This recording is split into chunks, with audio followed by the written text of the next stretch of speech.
Vamos orar. Obrigado, Senhor Deus, por essa manhã, onde vamos estar olhando para a Tua Palavra. Clamamos a Ti, pelo Teu Santo Espírito, nos ungindo, nos convencendo, nos disciplinando, nos dando alegria, esperança, para que nós entendamos a Tua vontade para as nossas vidas, ó Pai.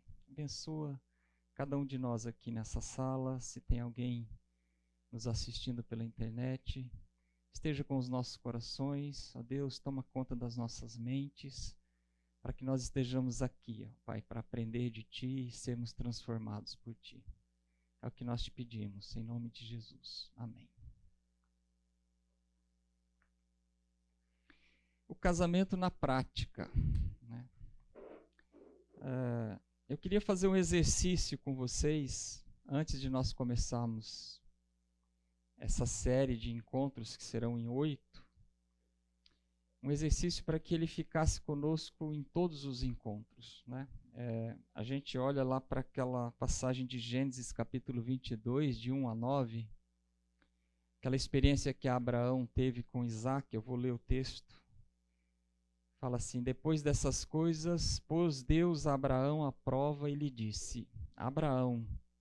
Este lhes respondeu: eis-me aqui. Acrescentou Deus: toma teu filho, teu único filho, Isaque, a quem amas, e vai-te à terra de Moriá. Oferece-o ali em holocausto, sobre um dos montes que eu te mostrarei. Levantou-se, pois, Abraão de madrugada, e tendo preparado o seu jumento, tomou consigo 2 dos seus servos e a Isaque, seu filho.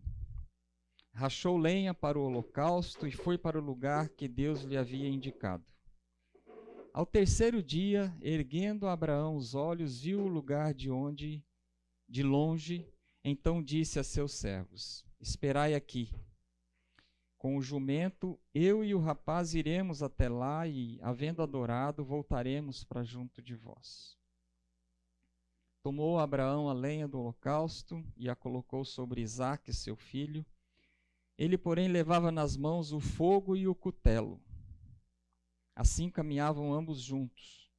Quando Isaque disse a Abraão, seu pai: meu pai, respondeu Abraão: eis-me aqui, meu filho.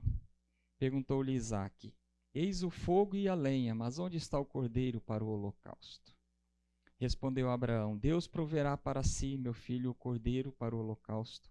E seguiam ambos juntos. Chegaram ao lugar que Deus lhe havia designado. Ali edificou Abraão um altar, sobre ele dispôs a lenha, amarrou Isaque, seu filho, e o deitou no altar em cima da lenha. Depois a gente lê, eu creio que a maioria de vocês conhece esse texto, a gente lê lá em Hebreus capítulo 11, né, do versículo 17 ao 19. Pela fé, Abraão, quando posto à prova, ofereceu Isaque. Estava mesmo para sacrificar o seu unigênito, aquele que lhe acolheu alegremente as promessas, a quem se tinha dito: em Isaque será chamada a tua descendência, porque considerou que Deus era poderoso até para ressuscitá-lo dentre os mortos, de onde também figuradamente o recobrou. Eu não sei como você está hoje na sua vida pessoal com Deus, como você está hoje no seu relacionamento com o seu cônjuge, se você está conforme Jesus fala lá em Mateus capítulo 15, citando Isaías, né? Esse povo honra-me com os lábios, mas o seu coração está longe de mim. Então eu não sei se você está em pecado, se está amargurado, se está decepcionado com você, com o seu cônjuge, com a sua família, com os seus sonhos que não estão sendo realizados. Ou se você está tentando viver como Jó, quando Deus se referiu a Jó falando para Satanás, né? Vês meu filho Jó, homem íntegro, reto, temente a Deus e que se desvia do mal. Com certeza nós estamos em uma dessas situações. ou com amargura, em pecado, longe de Deus, às vezes com os nossos jargões evangélicos, às vezes vindo na igreja, mas com o coração revoltado com Deus, amargurado com alguém, em pecado, ou nós estamos nessa luta, nesse drama da nossa vida, né, que é tentar ser íntegro, reto, temente a Deus e se desviando do mal. E com certeza Deus nos prova todos os dias, como provou Abraão aqui, né? Deus foi bem específico com ele. Né? Ele falou: toma o teu filho, teu único filho, né? Não tem confusão aqui.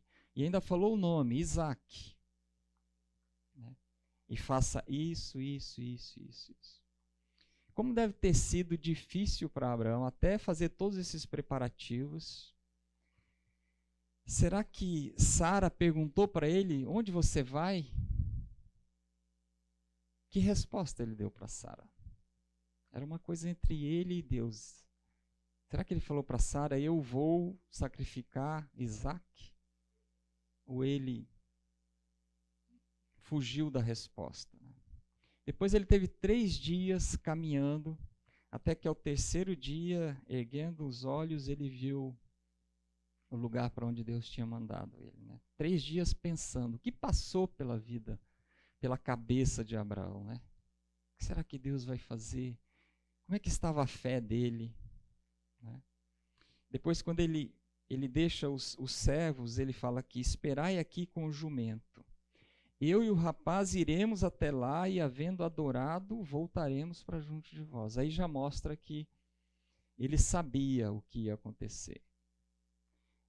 Ele ia voltar com Isaque. Ele não sabia como isso ia acontecer. Então a gente vê lá em Hebreus que provavelmente ele cria que Deus tinha poder para ressuscitar Isaque, ainda que ele o sacrificasse para provar o seu amor por Deus. Né? Mas eu imagino o drama que Abraão passou. Né? Eu nunca tinha visto esse texto dessa forma. E também Isaque. Né? A família toda sofreu com isso. Né? Isaque tinha ali em torno de 18 anos e ele deitou naquele lugar, deixou o pai amarrá-lo, ele foi submisso. Né? Como é que estão os nossos filhos? Ontem eu estava jogando tênis na quadra e eu vi um garoto de 10, 12 anos gritando com o pai. Ele queria que o pai fizesse alguma coisa no meio do jogo, que o pai largasse tudo para atender ao que ele queria. Então, como é que estão os nossos filhos em termos de submissão à autoridade dos pais? Né? Como nós estamos nos sentindo? Se os nossos filhos já saíram de casa, já constituíram famílias, já temos netos, como é que nós estamos nos sentindo? Nós fizemos certo? Erramos onde? Né? Então, eu não sei como você está hoje, mas eu queria compartilhar com vocês essa passagem e fazermos aqui um exercício. Né? Tem um autor de um livro que eu não me lembro o nome dele aqui, e a fonte eu não tenho, mas ele fala a respeito desse texto aqui. Ele fala o seguinte: nós viemos ao mundo com as mãos fechadas. Vocês concordam com isso? O bebezinho, quando está dentro do útero da mãe, ele está com as mãozinhas fechadas. Ele nasce com as mãozinhas fechadas. Né?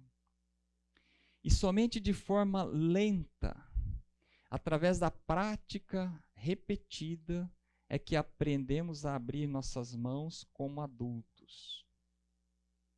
Também é assim no mundo espiritual. Deus pede que você abra a sua mão para alcançar maturidade. Deus pede que você abra mão de muitas coisas na sua vida para alcançar maturidade. Então, várias histórias a gente ouve. Eu participei de um estudo esse final de semana, onde o pastor compartilhou de um homem que era gerente de uma multinacional, bem avaliado, e ele recebeu uma proposta de uma outra empresa, outra multinacional, para ser CEO da outra empresa. Então ele saiu de um cargo de gerência e foi ganhar 4, 5 vezes mais do que ele ganhava, com bônus. Então ele foi orientado a ter um outro carro, que o carro que ele tinha não era um carro de um CEO de uma multinacional, ele ia representar a empresa, ele tinha que ter um outro carro, morar numa outra casa. Então ele mudou de cidade, trocou de carro e começou a trabalhar naquela empresa. 90 dias depois ele foi demitido. E ele não sabe por quê. De repente, na sexta-feira, seus e-mails foram desligados, seu WhatsApp, todo o contato. Na segunda-feira nada tocava, nada chegava, não tinha reunião. E ele estava se questionando por que Deus permitiu que isso acontecesse. Por que Deus permitiu que ele trocasse de carro, trocasse de cidade, trocasse de casa, que ele sonhasse com... Ele vibrou com aquela promoção. Né? Por que Deus permitiu isso? Ele estava em conflito dentro de si, na sua fé, por que Deus tinha permitido isso. Um outro caso de um pastor, que era pastor de uma igreja com 120 membros, uma igreja ativa, mas na liderança dessa igreja tinha 2 presbíteros que não gostavam dele e o pressionavam nas avaliações até que ele foi obrigado a sair da igreja, também mudou de cidade, foi para uma igreja menor, somente 40 membros, diminuiu o salário. E 2 meses depois que ele estava na outra igreja, aqueles 2 presbíteros saíram daquela igreja e trocaram de igreja. E ele ficou se perguntando, por que Deus permitiu isso? Minha vida estava tão boa, estava tudo estável, tudo sob controle. Meus filhos adolescentes tinham lá um grupo de adolescentes com que eles conviviam. Essa igreja nova, 40 membros, não tem adolescentes. Está complicado, eles não querem ir na igreja. Eu sou o pastor. Por que Deus permitiu isso? E por último, um pastor também de 32 anos que se candidatou a ser o pastor principal da sua igreja, mas o colegiado, formado por 14 presbíteros, diáconos, um do colegiado falou, não, você é muito novo, 32 anos para ser pastor presidente da igreja. Você é muito novo, nós não te apoiamos. E ele, nessa reunião de uma sexta-feira à noite, ele saiu dali se perguntando também, porque no domingo ele ia pregar e no outro domingo de novo. Enquanto não arrumaram um outro pastor, ele continuou pregando, dando estudos, pastoreando a igreja, mas se questionando. Por que Deus permite que uma pessoa se levante, fale o que ela acha, os outros, porque ela tem autoridade no grupo e o respeito do grupo, ou o medo do grupo, os outros não se manifestam e eu sou colocado numa situação dessa. Ele continuou na igreja, ele trabalhou isso e depois no futuro ele acabou sendo o pastor da igreja. Mas ele se perguntou por que Deus permitiu, né? Então, esse exercício de por que Deus permitiu que um casal da nossa coinonia, os filhos se casaram agora, o ano passado, os 2 se casaram, e eles começaram a celebrar o ninho vazio, né? Não temos mais preocupações com os filhos, estão bem casados, com 2 garotas firmes com Deus, empregados, têm os seus lares. De repente, o padrasto da esposa tem um AVC. Alguns meses depois, a mãe dela tem um AVC. Então, os 2 estão em casa com AVC. Com perda da fala, perda de movimentos, precisando de um cuidado 24 horas por dia, ela se revezando com os irmãos para fazer isso. A vida virou de ponta cabeça, né? Então, por que Deus permite isso? Então, eu queria que nós refletíssemos. Por que Deus permite que a sua esposa morra, que seu marido morra, que você tenha câncer? Porque Deus quer que você faça esse exercício, né, que Abraão fez, de abrir mão para alcançar a maturidade. E trazendo isso para os nossos casamentos, que eu espero que nós estejamos refletindo sobre isso nos próximos 2 meses, o quanto você está disposto a abrir mão para alcançar a maturidade espiritual. Abrir mão dos seus sonhos, das suas expectativas, do que você espera que o outro faça para te fazer feliz. O quanto você está disposto a ser maduro espiritualmente no seu casamento, para ser exemplo para sua esposa, para o seu esposo, para os seus filhos, para os seus netos, para a sua igreja, para a comunidade onde você está. Então, queria deixar essa pergunta, que nós pensássemos nela durante essa semana, pensássemos nela durante esses próximos 2 meses, porque esse vai ser o nosso desafio aqui. O quanto nós estamos dispostos, vamos entender a nossa realidade, né, que tem que ser admitida onde nós estamos, né? Apesar de nós lidarmos com coisas que não fazem nenhum sentido para nós muitas vezes, sempre existe um significado e um propósito para Deus nas nossas vidas. Nós ouvimos agora, né, na ceia, Romanos 8:28, todas as coisas cooperam para o bem daqueles que amam a Deus, daqueles que andam segundo o seu propósito, né? E se a gente continuar lendo, a gente vai ler no versículo 29, porquanto aos que de antemão conheceu, também os predestinou, para quê? Qual é o propósito? Para serem conformes à imagem de seu Filho, a fim de que ele seja o primogênito entre muitos irmãos. O que faz uma igreja que tem o coração realmente voltado para Deus e não só o adora, o louva com os lábios? O que faz de uma família que tem o coração voltado para Deus e não apenas de forma farisaica o adora, o louva somente com os lábios? Onde o marido é um em casa e é outro aqui na igreja, né? Tem um ditado que diz que existe uma grande distância entre o banco da igreja e o meio-fio, né? Na minha cidade é meio-fio, e a sarjeta da rua, né? Quando você levanta do banco da igreja, pisa lá na sarjeta, pega o seu carro, entra dentro do carro, você continua o mesmo, ou você passou a ser outro homem, outra mulher, com seus filhos no banco de trás, vendo tudo? Então, o quanto nós estamos dispostos a enxergar propósito em tudo que nos acontece, a ter essa maturidade de fazer esse exercício, de abrir mão do que é importante para nós como pessoas, né? Abrir mão dos nossos sonhos e expectativas. Dá para ler aí? Então, nós estamos vivendo um casamento num mundo caído. Agora nem eu nem vocês leem, né? Ficou aqui de tal forma que eu também não leio. 1 Pedro 1, de 3 a 7, eu vou ler, tá bom?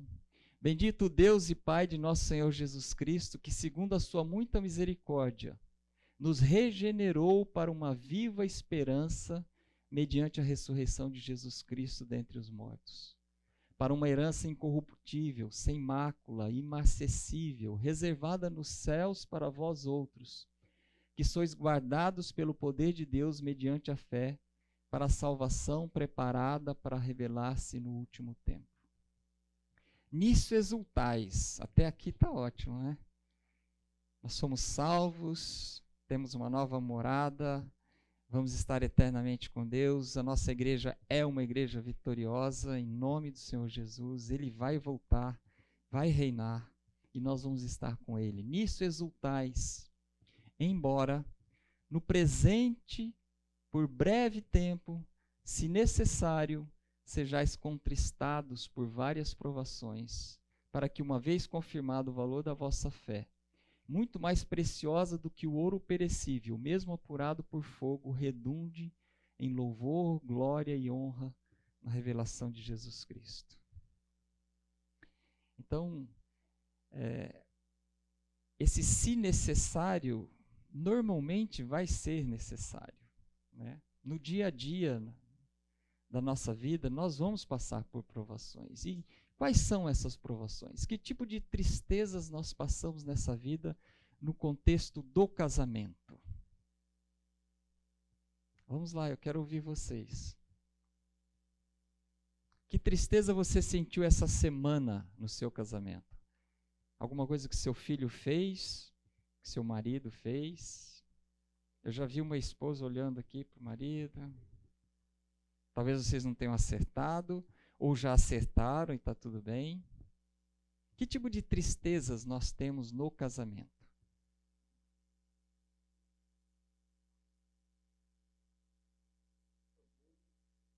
Orgulho. O orgulho traz tristeza. Uhum. E mesmo nos deixar tristes porque nós reconhecemos que somos orgulhosos, né? E se tem um animal que Deus fez com orgulho, é o homem. Ô bicho orgulhoso, né? Na época que não tinha o Waze, né? O nosso orgulho aparecia mais, né? Nós não queríamos parar no posto de gasolina para perguntar onde é tal lugar, né? Não, eu sei ir, mas faz 2 horas nós estamos dando volta no mesmo lugar. Ah, tá, então, esse é orgulhoso mesmo. Isso já beira a soberba, né? Ele sabe mais do que todos os satélites. O orgulho, sim. O que mais? Vamos lá. Oi? Egoísmo. Causa tristeza no outro, né? O egocentrismo, né? Aquele que acha que o outro deve fazer as coisas para que você se sinta bem, seja feliz, né? Idolatria à moto, ao carro, ao esporte, aos filhos, bem colocado. O não saber se controlar no momento de ira, né? Porque a ira mesmo não é pecado, né? Mas a nossa reação é errada à ira, né? Os palavrões, a gritaria, palavras ríspidas, ofensas, né? Que a nossa ira traz para dentro do lar. A falta dela. Falta de sabedoria como?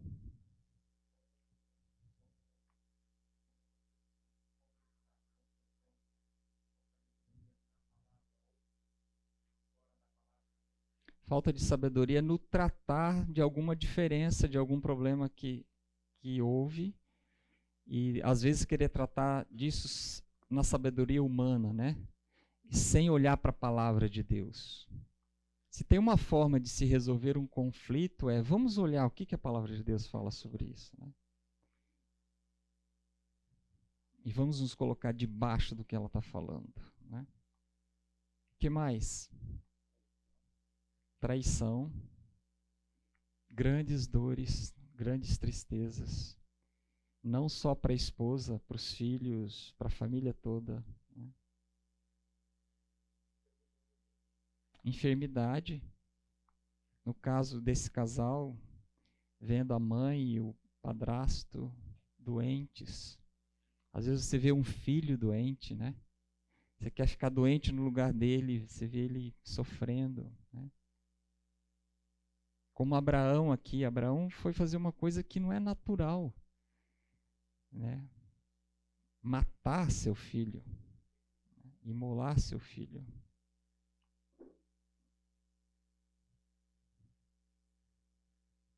Mas o casamento não é feito só de tristezas, né? Tem coisa boa no casamento também.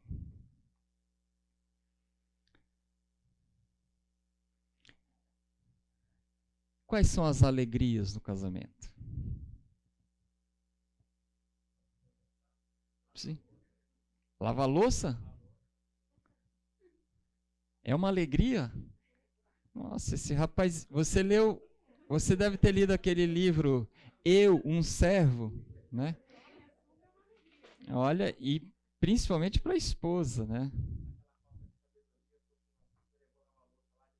É, deixa eu pôr a minha cabeça em ordem, pensar lá enquanto eu lavo a louça, né?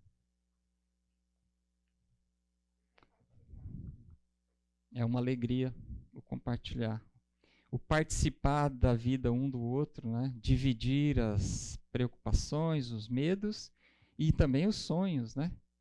As expectativas, fazer os planos. A gente faz bastante disso lá em casa, né, meu irmão? Plano até o final do ano, plano para os próximos 3 anos.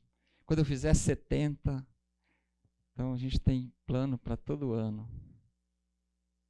Vamos comemorar 40 anos de casado o ano que vem. O que a gente vai fazer? Vamos celebrar.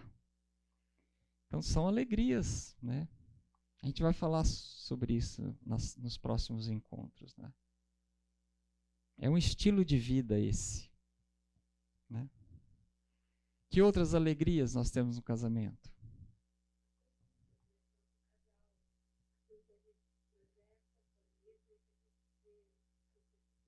E alcança. Uhum. De onde nós viemos, né, no início, e onde nós estamos agora. Né, o quanto Deus tem nos abençoado. Olhar para os filhos, né, e ver com alegria seu filho entregando a vida dele ao Senhor Jesus. Querendo vir na igreja, falando de Jesus para as outras crianças, sendo obediente. É lógico que ninguém é perfeito, né? Nem você, nem nós. Fazendo arte, às vezes mentindo, tem que ser disciplinado.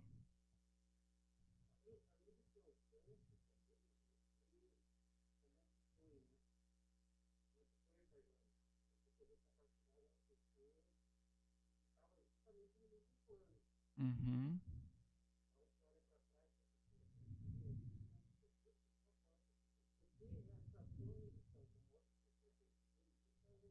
Uhum. Muito melhor do que fazer isso sozinho, né? Sim.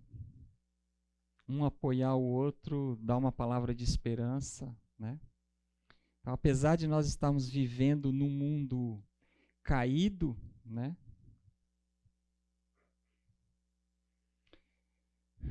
Além disso, nós somos pecadores casados com uma pecadora, né? Eu prometo a vocês que eu vou estudar mais esse laptop aqui. No domingo que vem vai estar melhor, mas eu não consigo ler ali. Então, na maioria das vezes, as dificuldades que chegam através do seu cônjuge não vieram de uma forma intencional, e sim por causa da nossa natureza pecaminosa. É impossível não haver palavras ríspidas, tristezas, decepções. O problema é que levamos para o lado pessoal o que não é pessoal. Muitas vezes nós estamos brigando um com o outro porque o outro cometeu um pecado, acabou nos atingindo, mas não era uma coisa pessoal, não era a intenção de, né?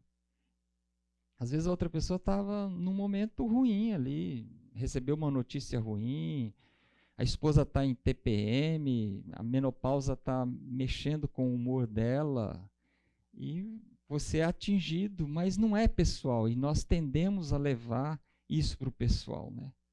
Então nós temos que ter essa consciência que além de... Todo mundo está me ouvindo? Além de nós vivemos num mundo caído que as circunstâncias e outras pessoas fora do nosso lar nos trazem problemas e tristezas, nós causamos problemas e tristezas um para o outro, porque é um pecador casado com outro pecador, né? Tem um livro que uma boa parte do nosso curso está baseado nele, que, que, que o título dele é O que você esperava? Né? O que você esperava? É um pecador casado com outro pecador. Culturas diferentes, costumes diferentes, sonhos diferentes. O que você esperava? Vai sair faísca, vai ter problemas, né? Então, essa é a análise da nossa situação existente. Nós queremos louvar o nosso Deus, honrar o nosso Deus, não só com os nossos lábios, mas com as nossas ações, com o nosso coração, mas nós estamos num mundo caído e estamos convivendo entre pecadores, né?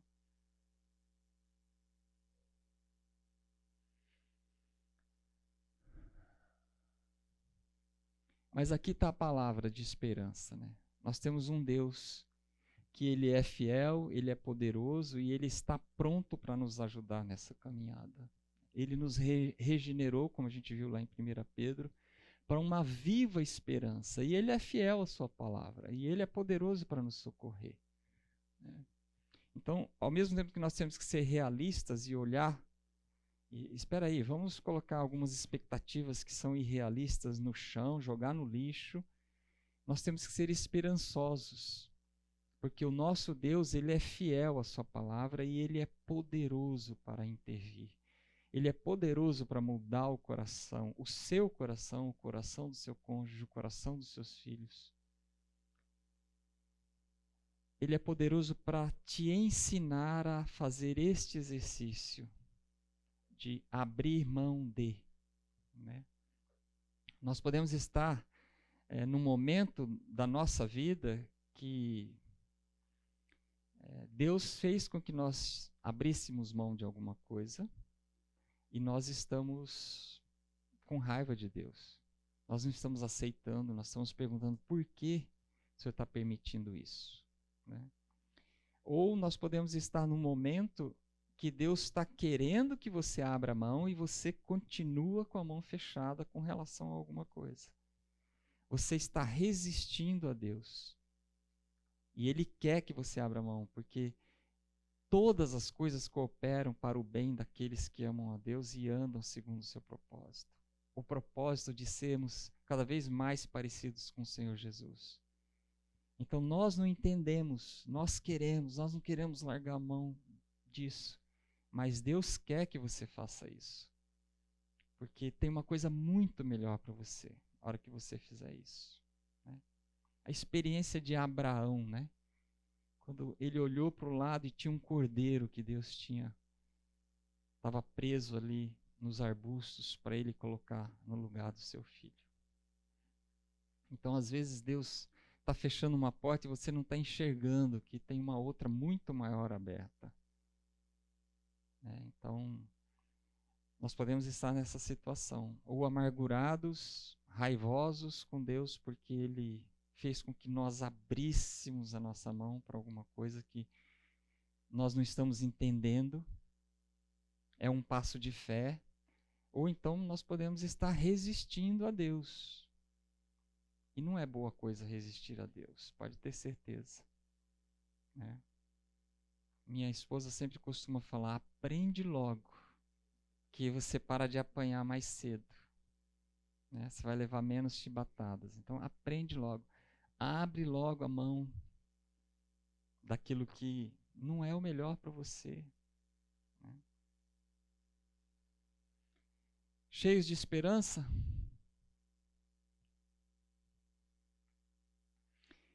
a razão para nós continuarmos é que a adoração a Deus é a base de tudo, né?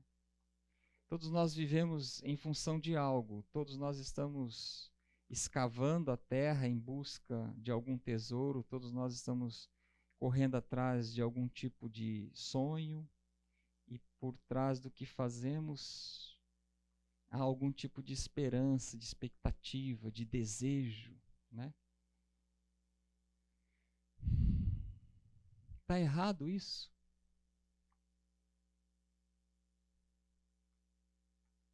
Fazer planos? Às vezes nós passamos 12 horas numa empresa fazendo um planejamento estratégico, né? Às vezes passamos uma semana inteira contemplando planejamento financeiro, planejamento de marketing. Nós planejamos, nós criamos expectativas, lançamos números. Também nós fazemos isso no nosso casamento, né? Onde vocês querem estar daqui 10 anos? O que vocês acham que vai acontecer? Está errado isso? Não, é claro que não, né? Nós temos que estar com 70 anos, 80, 90 anos e fazendo planos e sonhando. Para o povo de Deus não existe aposentadoria. Deus quer que nós sejamos luz, sal, que nós sejamos o amor dele para as outras pessoas, que nós levemos a salvação para aquele que está perdido. Nós temos que sonhar, nós temos que ter planos. Quando eu aposentar, o que eu vou fazer? Nada. Né? Tem tanta coisa que nós podemos fazer. Então, para os jovens aí, sonhar sim, fazer planos, mudar de um apartamento para um apartamento maior, quando vier os filhos. Talvez morar na praia, né? Hoje em dia a gente pode trabalhar de qualquer lugar, então morar na praia, trabalhar de lá. Mas a base de tudo, de um casamento harmonioso e em paz, de um casal que sonha, a base é a adoração a Deus. Então, o problema está em buscar obter essas coisas na criatura que está do nosso lado, que dorme na mesma cama que a gente, que é pecador que nem nós, que não tem poder, que também tem os seus sonhos, suas limitações, né? Colocar no nosso cônjuge essa responsabilidade de nos fazer feliz, né?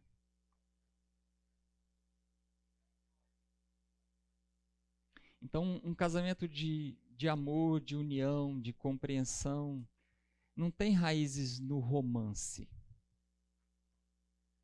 Não tem base na beleza, no porte físico, na inteligência. Ele é enraizado na adoração a Deus. Quando nós começamos a olhar para o nosso cônjuge,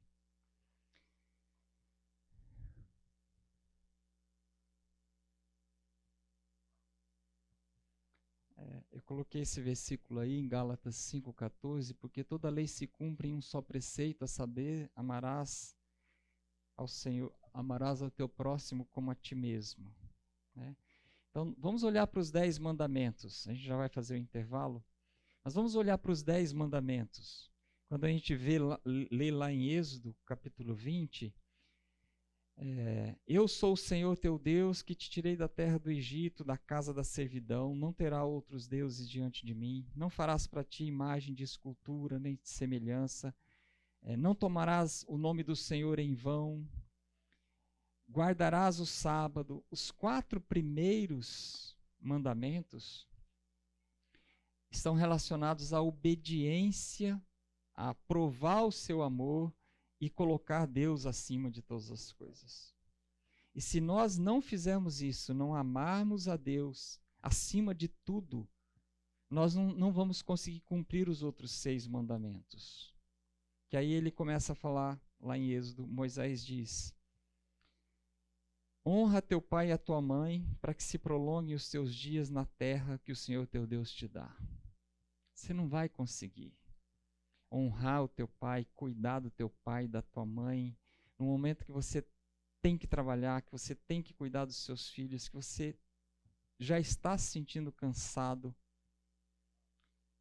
só porque você ama a Deus e quer adorar, glorificar esse Deus na sua vida.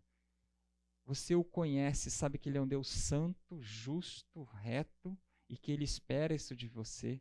Aí você está pronto para obedecer. Esse honra teu pai e a tua mãe. Não matarás, não adulterarás. Somente o temor a Deus é que faz nós, homens, não adulterarmos. Porque nós somos tentados todos os dias. A internet hoje nos traz essa tentação. Nós temos que decidir amar o nosso Deus e não trazer essa tristeza para nossa esposa e para nossa família por uma coisa leviana, passageira, que muitas vezes para nós mesmos não tem significado nenhum. Eu já vi homens que destruíram o seu casamento por causa do adultério e no final ele fala assim: o melhor sexo que eu já tive até hoje é com a minha esposa. Então por que adulterou? Então, quando nós estamos prontos para obedecermos a Deus, nós vamos começar a cumprir esses outros mandamentos. Não furtarás, não dirás falso testemunho contra o teu próximo, a fofoca dentro da igreja.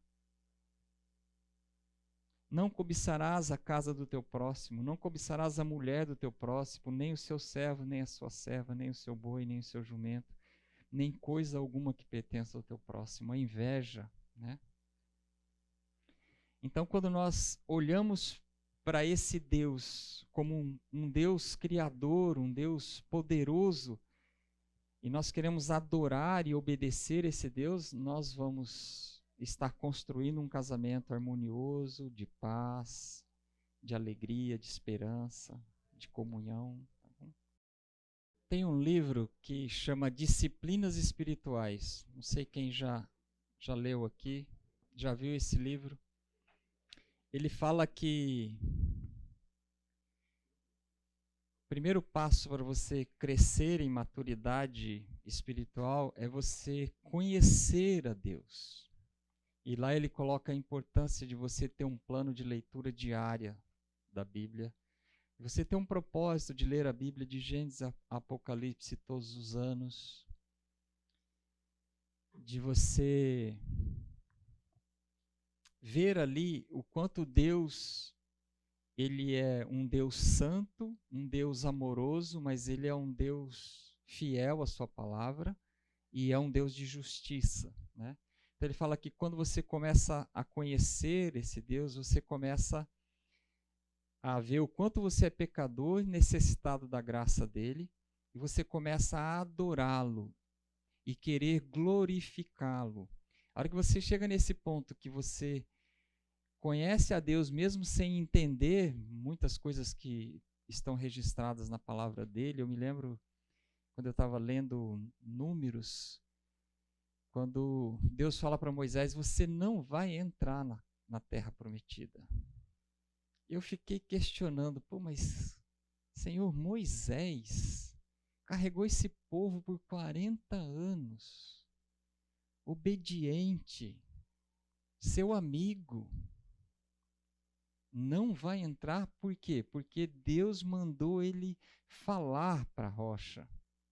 E ele, irado, bateu na rocha. Né? Então ele não deu glórias a Deus naquele momento diante do povo. E Deus se manteve firme. Não vai entrar na terra prometida. Você fica torcendo, né? Quem sabe no finalzinho Deus tem misericórdia. Porque ele é um Deus de misericórdia, né? Então, a hora que você começa a entender esse Deus, que o pecado que você comete, Deus é um Deus de amor, Deus te tirou das trevas, do pecado, te trouxe para o Filho do seu amor, te trouxe para a luz. Você vai estar com Ele para sempre, mas Ele é um Deus justo, Ele é um Deus santo, Ele é um Deus que, quando você peca, você vai sofrer as consequências do seu pecado, né? Então, esse livro coloca que a hora que você chega nesse momento de adoração e de glorificar a Deus, você já está fazendo isso sistematicamente, passou a fazer parte do seu dia a dia, ler a Bíblia, ter um tempo de oração, intercessão, de pedido de perdão. Você começa a estar pronto para obedecer a Deus. Então, o ato de obediência a Deus dentro do casamento é que nos leva a fazer com mais facilidade esse exercício de abrir mão das nossas coisas. Obedecer a Deus e deixar de lado os nossos desejos, né?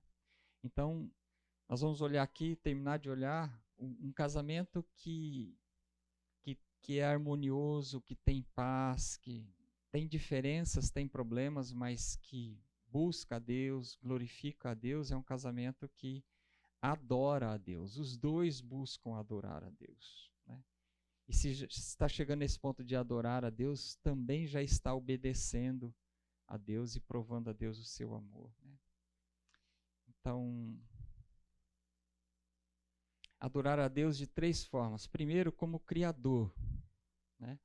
você olhar para o seu cônjuge e adorar a Deus pela criação que está ali na tua frente. Então, um Deus criador, foi Ele que definiu o tamanho da sua esposa. Você já pensou nisso? Ou do seu marido? A tendência dele ou dela de ganhar peso, a cor dos seus olhos, a textura do cabelo, a forma e o tamanho do nariz, né? O seu grau natural de atletismo, se pratica esporte, se gosta, se não gosta, se é prático, se é analítico, se é relacional. Foi Deus que criou o seu cônjuge dessa forma. Então, às vezes a esposa que é relacional, ela quer transformar o seu marido prático num clone seu, né? Às vezes o marido que é analítico, ele quer recriar a esposa que Deus criou.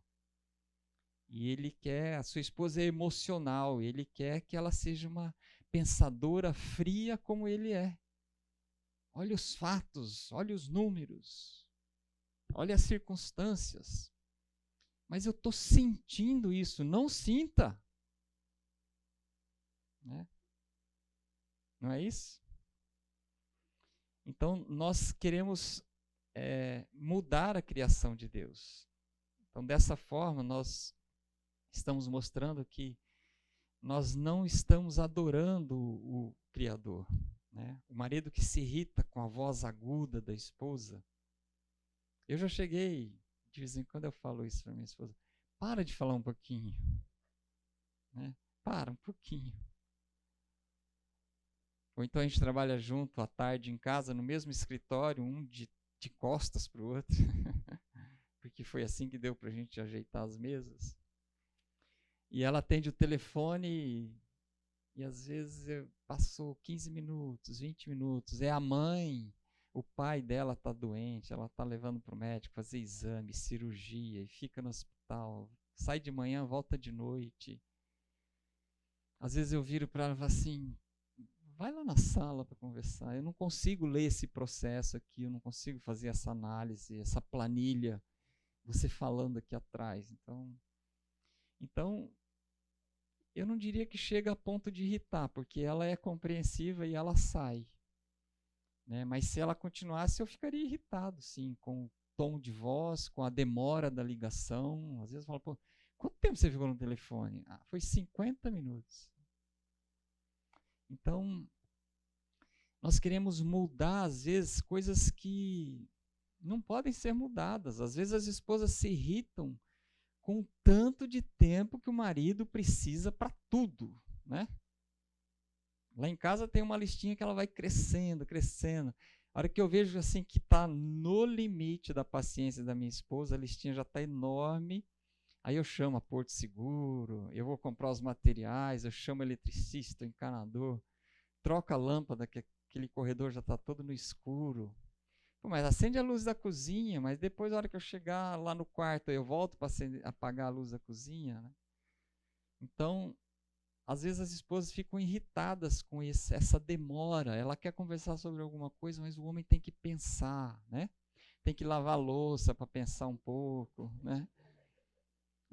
Que nem Abraão, Deus deu 3 dias para ele, caminhando, pensando. Né? Então, às vezes, as esposas se irritam conosco por causa disso. Quando nós celebramos o Deus Criador, nós olhamos para o outro e ficamos maravilhados com a criação de Deus. Como Deus fez uma pessoa tão diferente, até a pele é diferente. Somos seres humanos, mas a pele é diferente da minha. Né? O tom de voz, o jeito, o sentir, é tudo diferente. As nossas expectativas são diferentes. Às vezes um quer uma refeição mais rápida, eu tenho que voltar para o computador, eu tenho um monte de coisa lá para fazer, eu tenho que responder não sei o quê. A esposa quer uma refeição mais lenta, quer conversar, quer contar alguma coisa. Né? Às vezes um ou outro leva o celular para a mesa de refeições. Né? Lá em casa, minha esposa está fazendo assim. Lá em casa, às vezes, ela suporta. Eu fico respondendo e-mail durante a refeição. Às vezes ela pede, dá para você parar com o celular? Eu? Sobre isso? Não. Ah, é? Talvez tenha outros aqui que as esposas não estão falando. Né? Só nós. Né? Como é seu nome? Só eu e o Samuel.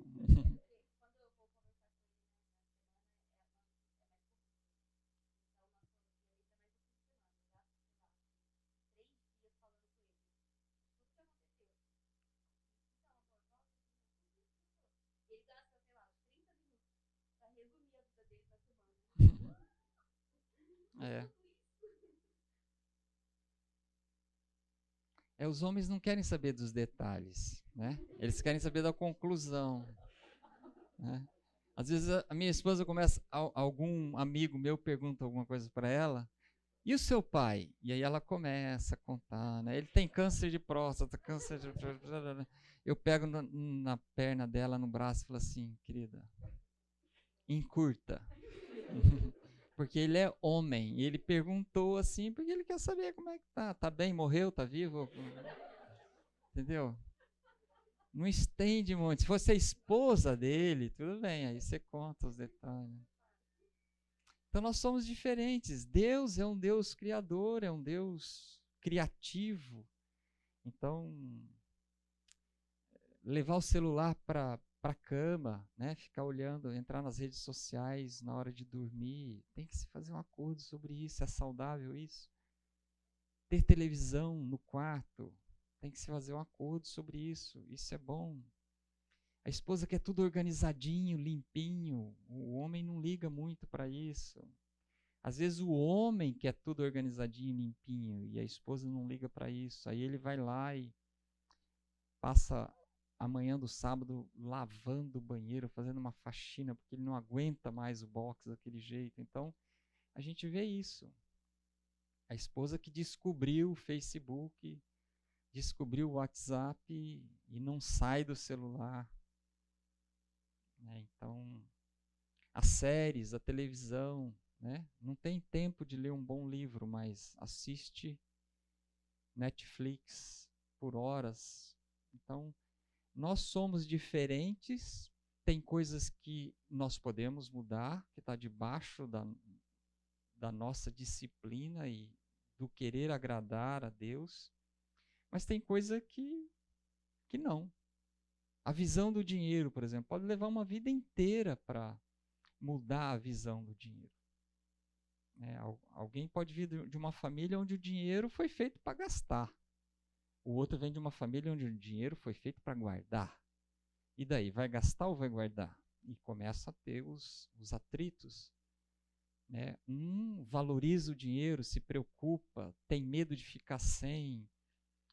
Aí o que é mais, tem um dom de contribuir, sente alegria em ajudar o outro, às vezes até dá mais do que podia, né? Fala que aquele lá, o dinheiro é o ídolo. Então, são coisas que às vezes a gente leva uma vida inteira trabalhando e colocando diante de Deus. Nós tivemos muitas diferenças no início do nosso casamento com relação ao dinheiro, né? Mas hoje, quando surge uma necessidade, por exemplo, de ajudar alguém, a gente ora. E é incrível, Deus às vezes fala o mesmo valor para mim e para ela, para a gente tirar, porque nós cuidamos das finanças juntos, nós sabemos onde é que o calo vai apertar, né? Então, às vezes Deus fala o mesmo valor. Né? Então, o dinheiro é uma das bases do nosso casamento. É uma das formas de nós ou envergonharmos o nome de Deus ou darmos glórias a Deus, né? Então, como aquele banquinho mineiro que tem 3 pezinhos, né? Se você tirar um, você pode levar um tombo. Né? Sexo, comunicação e dinheiro. O dinheiro afeta a comunicação e afeta o sexo. A comunicação afeta o uso do dinheiro e afeta o sexo. O sexo é o que mais sofre e ele é mais afetado. Então, nós temos que tomar cuidado com essas diferenças que nós trazemos, né?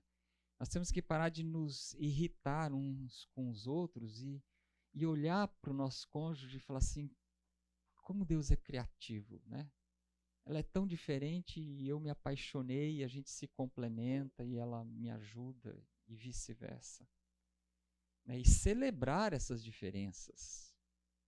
E não se irritar com elas, mas celebrar. Celebrar o Deus Criador, louvar o Deus Criador. Né? Então, somente quando nós olharmos para as nossas esposas e maridos e reconhecermos a glória da arte criativa de Deus, é que nós vamos ser capazes de tratá-la com dignidade, com respeito que um casamento saudável exige. Outro dia eu estava falando num grupo de casais e eu bati assim naquela necessidade que o homem tem de respeito, né? Por ele ser orgulhoso, o ego dele é frágil demais. Nós não somos o sexo forte. Vocês não são o sexo fraco. O nosso ego é muito frágil. Qualquer coisa que a esposa diz, o homem já se ofende, desanima, né? Por isso nós precisamos tanto de vocês para essa missão que Deus tem para nós como casal, né? Então, eu estava falando da importância do respeito, da submissão para o marido, e eu acho que eu me empolguei nisso e esqueci um pouco da importância do amar a sua esposa como Cristo ama a sua igreja e dela cuida, né, como parte mais frágil, cuida do emocional, de todas as necessidades dela. E a Elaine depois chegando em casa, ela falou assim, olha, a esposa também precisa de respeito, não é só vocês não, nós também precisamos de respeito. Então, o amar como Cristo ama a sua igreja é respeitar todas as características da sua esposa, do jeito que ela é. E tem coisa que vai morrer assim, você não vai mudar, Deus não vai mudar, vai continuar assim.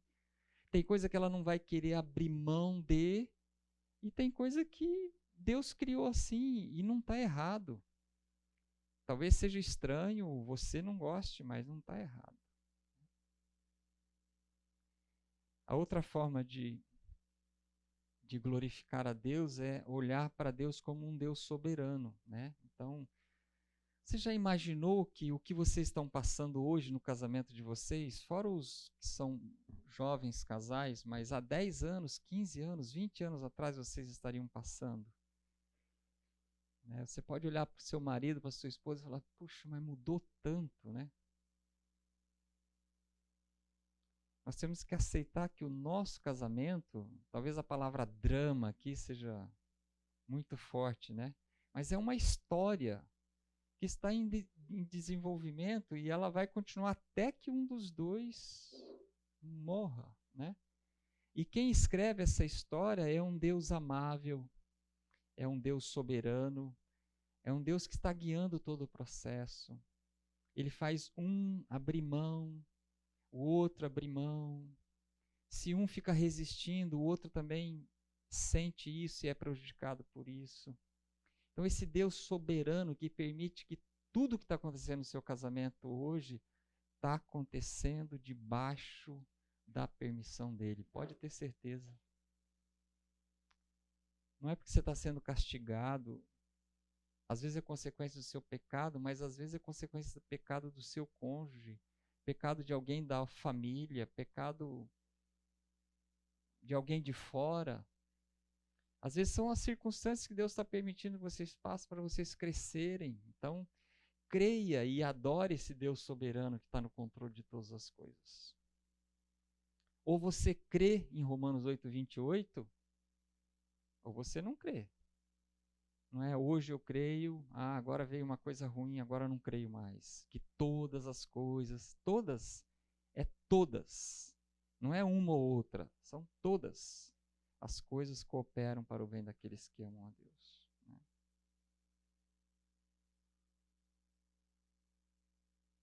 Alguma observação, algum comentário?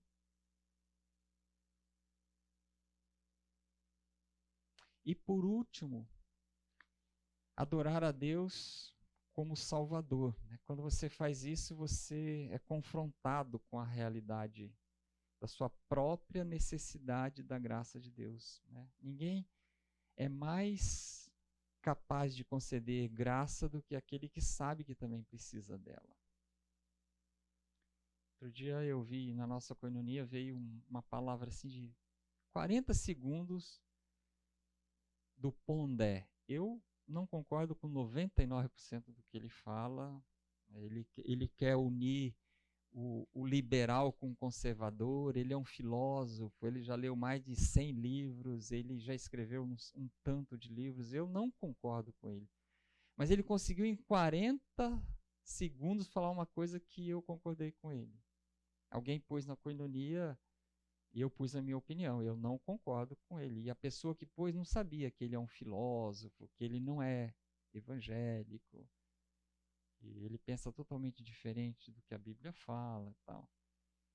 Mas ele falou que hoje existe um culto à aparência, um culto à felicidade, e que as pessoas precisam olhar para a graça que ela pode dar para o outro, e aí elas vão ser felizes. Onde é que ele leu isso? Ele deve ter lido a Bíblia em algum lugar, em alguma coisa. Ele falou da graça, você dar graça para o outro. Quer dizer, você presentear o outro, tirar do outro a culpa, tirar do outro o pecado, tirar do outro a tristeza porque ele sabe que ele é pecador e que ele errou. E com graça, né, dar a ele o que ele não merece. Às vezes a gente brinca lá em casa, né? Vou lá, pego uma água para ela, ou ela faz um bolo que eu gosto, e ela fala assim: apesar de você não merecer, eu fiz para você. Aí pronto, abriu a conversa, vamos ter uma DR, né? Eu não mereço, nem estou sabendo o que foi que eu fiz, né? Ah, você, aquela hora. Então, é dar ao outro algo que ele não merece, mas porque você adora um Deus criador, soberano e salvador, você consegue amar e dar, como Deus te dá o que você não merece, você dá para o outro o que ele não merece.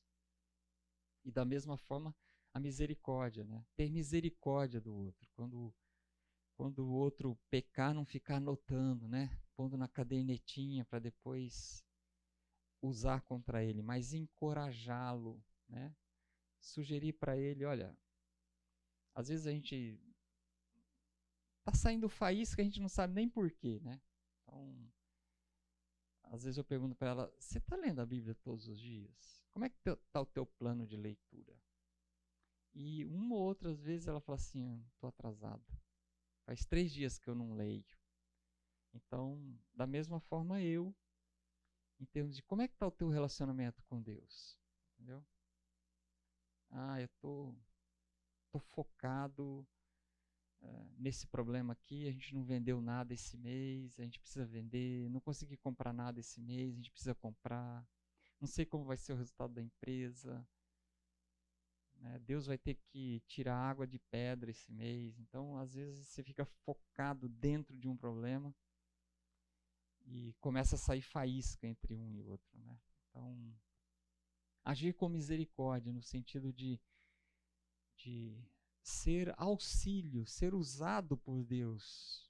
Porque Deus não age com misericórdia com você, Deus não te dá o que você merecia em termos de castigo, de disciplina, porque Ele é um Deus misericordioso, né?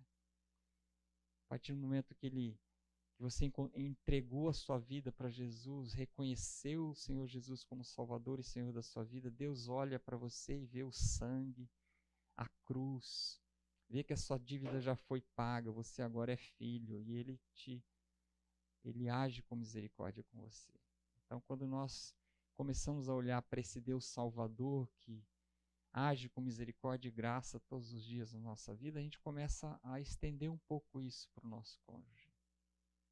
E é isso que nós temos que fazer, e é isso que eu queria trazer para vocês hoje. Quero abrir para perguntas, compartilhar. Se alguém discorda do que eu falei, pode pôr sua posição. Você estava falando, né? Eu estava lembrando, assim, da gente, como casal. Eu e Samuel, nós estamos juntos há 15 anos, no geral. E faz 5 anos que a gente começou a caminhar com o Senhor. E se encaixa nitidamente, né? Na graça que Cristo nos deu. Porque antes nós tínhamos um casamento sem Cristo e um casamento com Cristo agora. Então, a gente sempre faz essa recordação. E é muito bacana, porque a gente consegue ver como que era o nosso casamento antes e como está sendo o nosso casamento agora, com o perdão, com a paciência e tudo mais.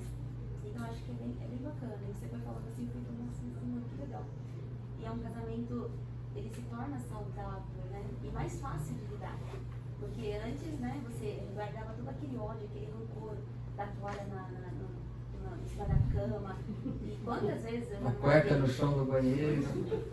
Então, isso acaba tornando um ódio dentro de você e acumulando aquilo, né?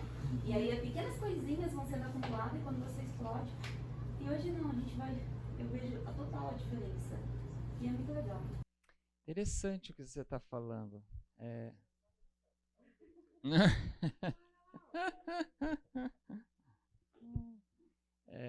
Nós nos tornamos famílias funcionais, né? Famílias funcionais não são aquelas que não têm problemas, são aquelas que funcionam, que resolvem os seus problemas. E quanto mais ela fala e senta para resolver os seus problemas, menos ela vai ter que fazer isso. Menos ela vai ter que procurar ajuda de fora. Então, as famílias funcionais são aquelas famílias que têm coragem de sentar, às vezes até com os filhos, na mesa e resolver os seus problemas. Não deixar as mágoas, os ressentimentos irem se acumulando, se acumulando, se acumulando, até que chega uma hora que explode, né?